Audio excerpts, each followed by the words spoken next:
अध्यक्ष महोदय, बहुत कुछ किया है, लेकिन महंगाई बढ़ती जाती है और इस कारण से जो देश की खेती की या किसानों की उन्नति हुई भी है, वह महंगाई के कारण समाप्त हो गई है। विराम। तो ऐसी स्थिति में अगर हम किसान को अन्न की उसके पैदावार की कीमत अधिक नहीं देंगे तो हमारे देश का कल्याण नहीं हो सकता है। विराम।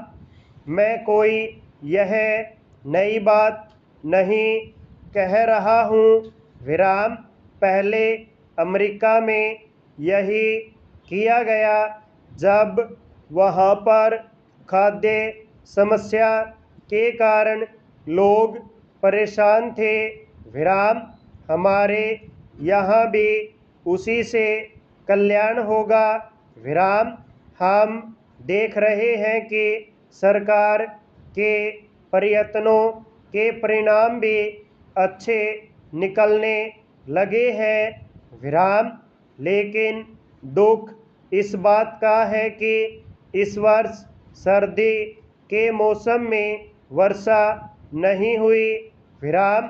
फलस्वरूप इस वर्ष जो पैदावार है वह उतनी नहीं है।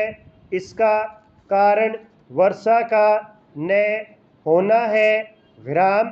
कुछ लोग कहते हैं कि इस वर्ष भी जो पैदावार है पिछले वर्ष की पैदावार के बराबर हो जाएगी। विराम। लेकिन अगर वर्षा हो जाती है तो निश्चय ही हमारी स्थिति बहुत अच्छी हो जाती है। विराम। स्टेंजा। मैं देखता हूँ कि इस वर्ष गल्ले की कोई कमी नहीं है। विराम। इसलिए मैं समझता हूँ कि गल्ले को एक जगह से दूसरी जगह ले जाने में जो रोक लगाई गई है उसको हटा लेना चाहिए। विराम। अभी हमारे राज्य में अकाल पड़ा हुआ है। विराम। लेकिन वहाँ पर गल्ला भेजने की कुछ व्यवस्था की गई है और लोगों को गल्ला मिल रहा है। विराम। इसका परिणाम यह हो रहा है कि कोई भी आदमी भूखा नहीं मर रहा है। विराम। पिछले 2 वर्ष में कोई आदमी भूखा नहीं मरा। विराम।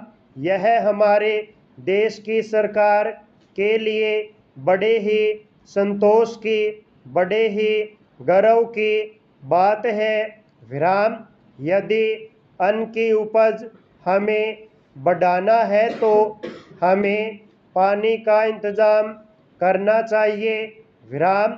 आज वर्षा की बहुत कमी है।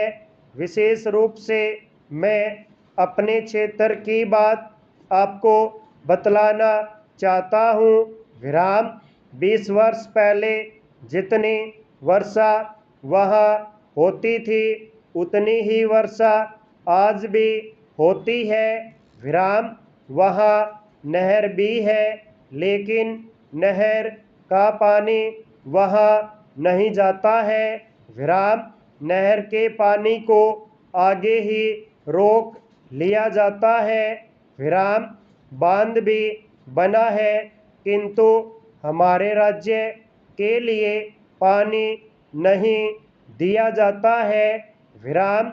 इसका परिणाम यह होता है कि पानी न मिलने के कारण लोगों को काफ़ी परेशानी का सामना करना पड़ता है। विराम। कुछ लोगों ने नलकूप भी लगा लिए हैं जिससे लाभ हुआ है। विराम।